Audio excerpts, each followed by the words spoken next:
Bonjour. Aujourd'hui se sont réunis ici des gens du troisième millénaire. Votre génération sera amenée à changer le monde.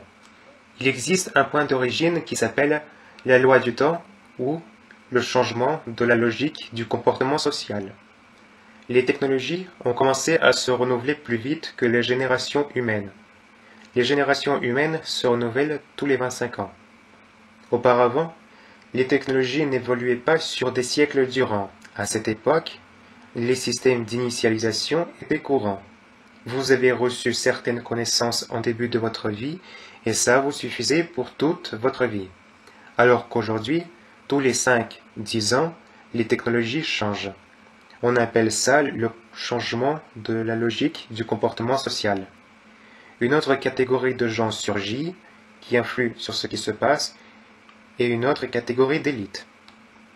Je veux croire que la majorité des gens présents dans cette salle vont réellement changer le monde.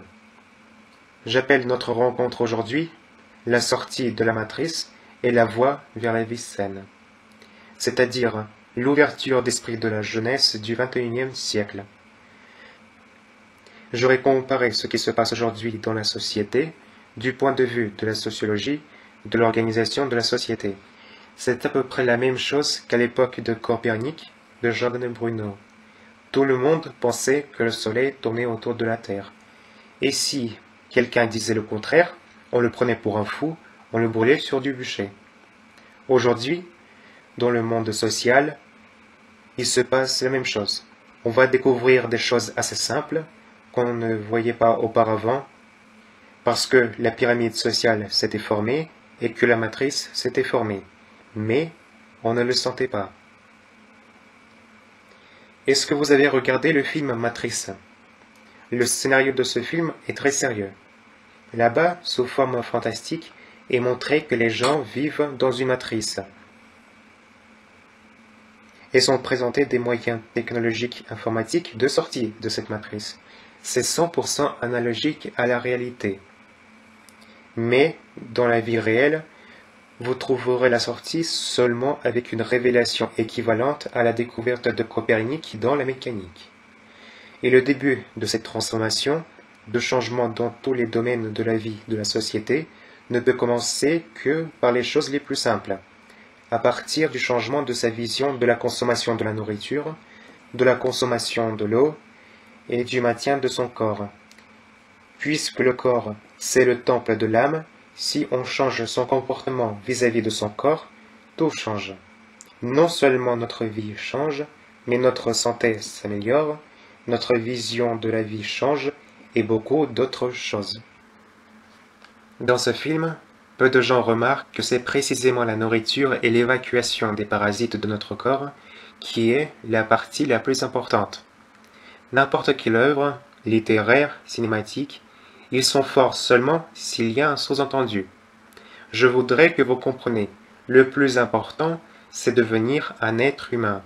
Un vrai être humain, avec une lettre majuscule. Le problème est qu'on ne naît pas en tant qu'être humain. N'importe quel animal qui naît au monde est déjà entièrement prédéfini. Un chien sera un chien, un lion sera un lion, mais quand naît l'homme, ce n'est que l'image de l'homme. Mais ce qu'il va devenir dépend de la matrice dans laquelle il sera introduit. Vous avez certainement entendu parler des histoires de Mowgli. Et vous savez que si vous laissez des enfants sur une île où ne vivent que des singes, les singes les adopteront, souvent les animaux font ça. Et si vous retournez sur cette île 10 ans plus tard, qui pensez-vous y trouver? Des singes.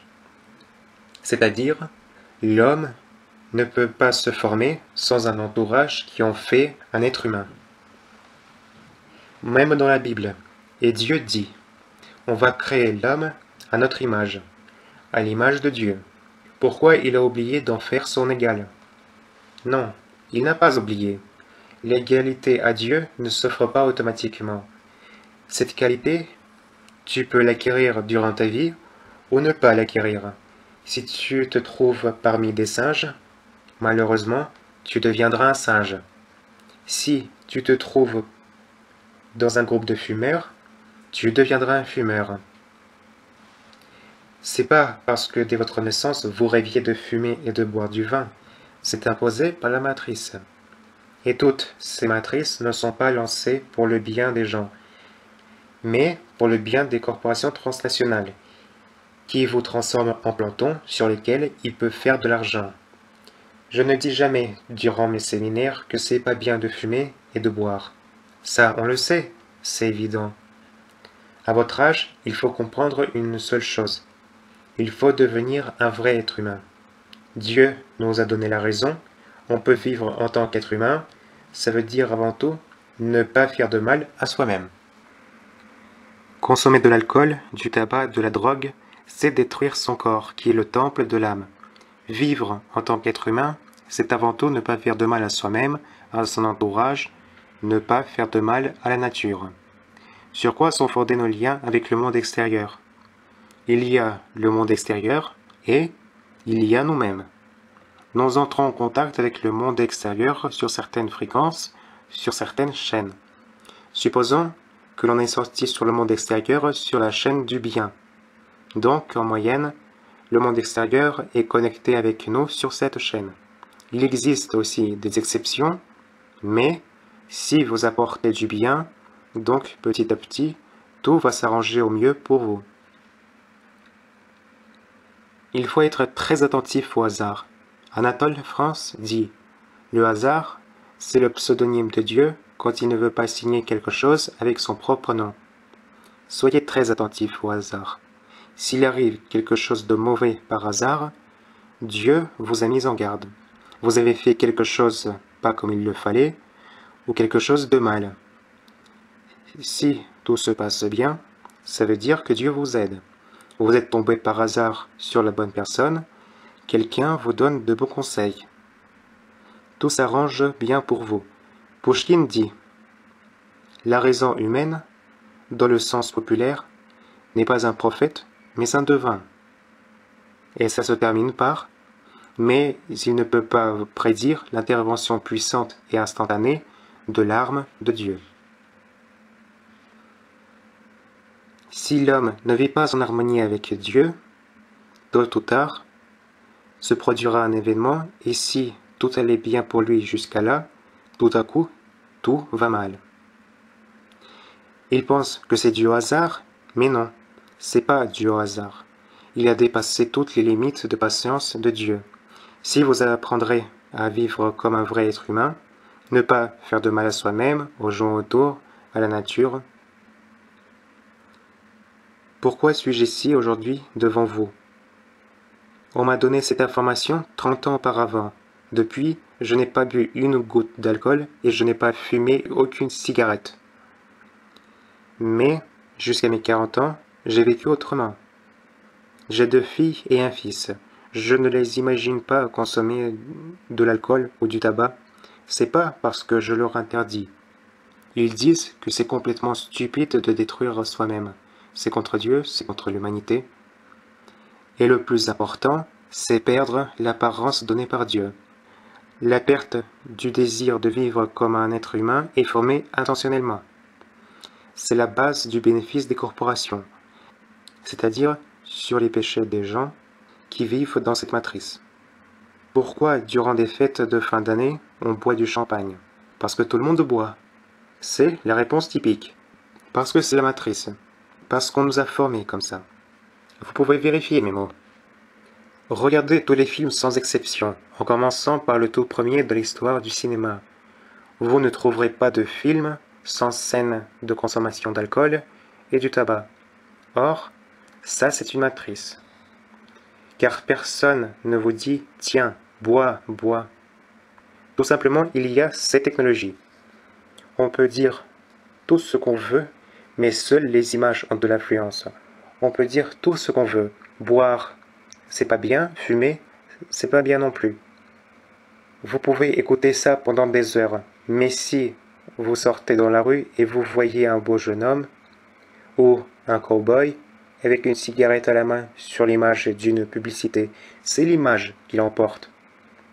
Ayez le sens de la mesure. Sachez que ces images sont formées intentionnellement pour former en vous des péchés, parce que l'argent se fait uniquement sur les péchés.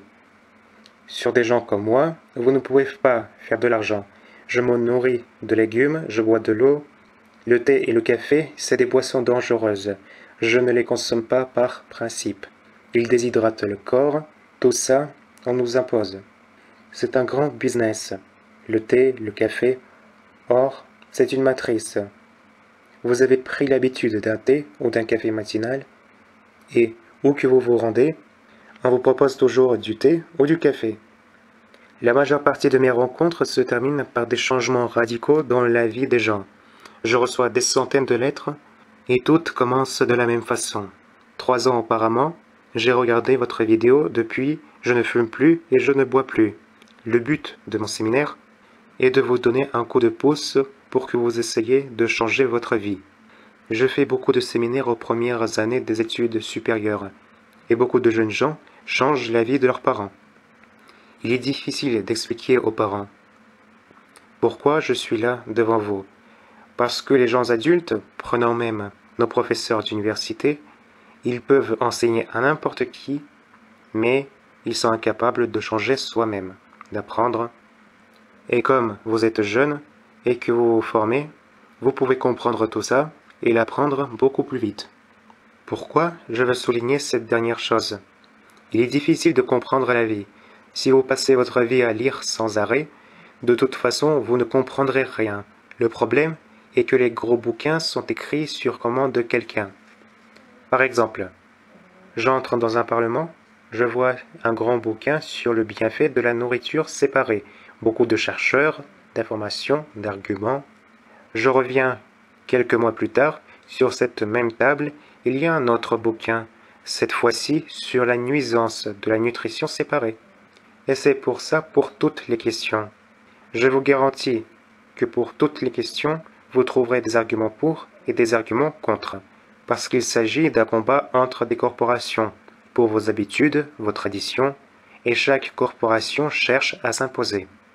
Pour cette raison, les uns écrivent que la consommation de la viande, c'est bien, puisqu'ils ont reçu une commande de ceux qui tirent profit du marché de la viande. Les autres écrivent que la consommation de la viande, c'est nuisible.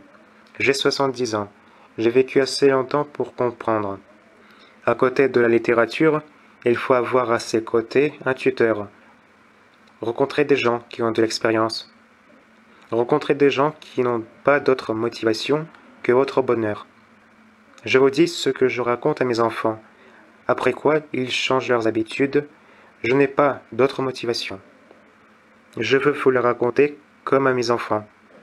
Parce que si j'ai découvert quelque chose et que si je le cache pour moi et mes enfants, et tant pis pour les autres, je peux être puni par Dieu. Car l'information ne m'est pas donnée pour que je la dissimule pour moi et mes enfants. Si je l'ai reçue, je dois partager.